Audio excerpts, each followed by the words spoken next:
ಜಮೀರ್ ಅಹಮದ್ ರವರು ಮಂತ್ರಿ ಆಗ್ಲಿಕ್ಕೆ ಎಷ್ಟು ಪರದಾಡಿದ್ರು, ಎಷ್ಟು ಸಲ ದಿಲ್ಲಿ ಹೋಗಿ ಬಂದ್ರು, ಅದು ಇಡೀ ರಾಜ್ಯದ ಜನತೆ ಗೊತ್ತದ. ಒಂದ್ಸಲ ಮಂತ್ರಿ ಆದ್ಮೇಲೆ ಈ ಧ್ವಜಾರೋಹಣ ಮಾಡಲ್ಲ ಅಂದ್ರೆ ಇದು ರಾಷ್ಟ್ರಕ್ಕೆ ಅವರ ತೋರ್ಸಿನಪ್ಲೆ, ಇದೊಂದು ದೇಶಕ್ಕೆ ಅವಮಾನ ಮಾಡದಪ್ಲೆ. ಯಾಕಂದ್ರೆ ರಾಷ್ಟ್ರ ಧ್ವಜ ನಾವು ಧ್ವಜವನ್ನು ಇರಿಸೋದು ನಮ್ಮ ಪೂರ್ವಜನ ಪುಣ್ಯನೋ. ಎಲ್ಲರಿಗೂ ಅವಕಾಶ ಸಿಗಲ್ಲ. ನಾವು ಎಷ್ಟೋ ಜನ ಶಾಸಕರಿದ್ದೆವು ಎಲ್ಲ ಪಾರ್ಟಿಯಲ್ಲಿ, ಎಲ್ಲರಿಗೂ ಅವಕಾಶ ಸಿಗ್ತದೆ. ಅವ್ರ ಪಾರ್ಟಿಯಲ್ಲಿ ಇದ್ರೆ ಅವ್ರಿಗೆ ಸಿಗ್ತದೆ. ಯಾರು ಉಸ್ತುವಾರಿ ಸಚಿವರು ಇರ್ತಾರ ಅವ್ರಿಗಷ್ಟೇ ಅವಕಾಶ ಸಿಗ್ತದೆ. MLA ಗಳಿಗೆ ಸಿಗಲ್ಲ. ಹೆಡ್ ಕ್ವಾರ್ಟರ್ದಲ್ಲಿ ಮತ್ತ ತಹಶೀಲ್ದಾರೇ ಮಾಡ್ಬೇಕು. ಇದು ಈ ಅವಕಾಶ ಅವ್ರು ಯಾಕೆ ಕಳ್ಕೊಳತ್ತಾರ ಅಂದ್ರೆ ಅವ್ರು ಯಾಕೋ ಏನೋ ರಾಷ್ಟ್ರಕ್ಕಿದು ಅಗೌರವ ತೋರ್ಸಿನಪ್ಲೆ ಅಂತ ನಮ್ಮೆಲ್ಲರ ಭಾವನೆ. ಇಂಥ ಕೆಲಸ ದುಷ್ಟ ಅವರು ಕೆಲಸ ಇದು ರಾಷ್ಟ್ರ ಧ್ವಜ ಇರ್ಸನ್ಕಿನ್ನ ಅದಕ್ಕಿಂತ ಯಾವ್ದು ಇಂಪಾರ್ಟೆಂಟ್ ಕೆಲಸ ಇದೆ ಅದು ರಾಜ್ಯದ ಜನತೆಗೆ ಅವ್ರು ಹೇಳ್ಬೇಕಂತ ನಾನು ನಿಮ್ಮ ಮಾಧ್ಯಮ. ಮುಖ್ಯಮಂತ್ರಿ DK ಶಿವಕುಮಾರ್ ಅವರು ಇವ್ರಿಗೆ ಮಂತ್ರಿ ಮಾಡೋದೇ ಮನ್ಸಿದ್ದಿಲ್ಲ ನನಗನ್ನಿಸ್ತು.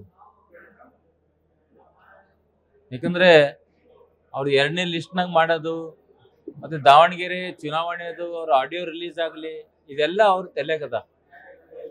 ಅದಕ್ಕೆ ಬೇಗನೆ ಎಕ್ಸೆಪ್ಟ್ ಮಾಡಿದ್ದಾರೆ. ಬಟ್ ಮಾಡಬಾರ್ದಿತ್ತು.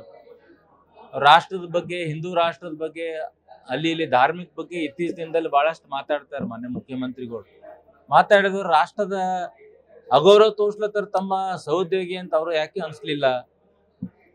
ಅವರು ಕೂಡ ತಪ್ಪಿಸಿದಾರ ಅಂತ ನಮ್ಮ ಭಾವನೆ. ನಮ್ ಪುಣ್ಯ ಈ ನಮಗಾಗಿದೇನೋ MLA ಇದ್ದು ಯಾರು ಉಸ್ತುವಾರಿ ಸಚಿವರು ಅವರಿಗೆ ಪವರ್ಸ್ ಅದ ಸಂವಿಧಾನದಲ್ಲಿ, ಡಾಕ್ಟರ್ ಬಾಬಾ ಸಾಹೇಬ್ ಅಂಬೇಡ್ಕರ್ ಅವರ ಸಂವಿಧಾನದಲ್ಲಿ.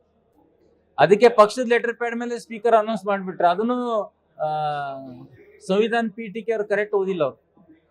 ಅದು ಕೂಡ ಇದು ಹೊಸ ನಂದಿಗೆ ಹಾಕ್ದರು.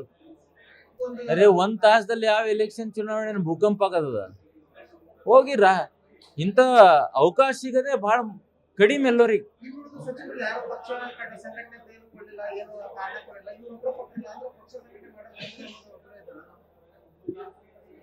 ನಮ್ ವಿಚಾರದಾಗ DK ಶಿವಕುಮಾರ್ ಅವ್ರಿಗೆ ಇದಕ್ಕೆ ಒಪ್ಪದಿದ್ದಿಲ್ಲ. ಯಾಕಂದ್ರೆ ನಮ್ಮ ದೇಶ ಮೊದಲಂಬ ನಮ್ಮ ಸಂಸ್ಕೃತಿ, ನೇಷನ್ ಫಸ್ಟ್, ಆಮೇಲೆ ಸೆಲ್ಫ್ ಲಾಸ್ಟ್. ನಾವೆಲ್ಲರೂ ಭಾರತೀಯರು. ಇದನ್ನ ಬಹಳ ತಪ್ಪು ಮಾಡಿದ್ದಾರೆ ಅಂತ ನಮ್ಮೆಲ್ಲರ ಭಾವನೆ, ನನ್ನ ಭಾವನೆ ಕೂಡ.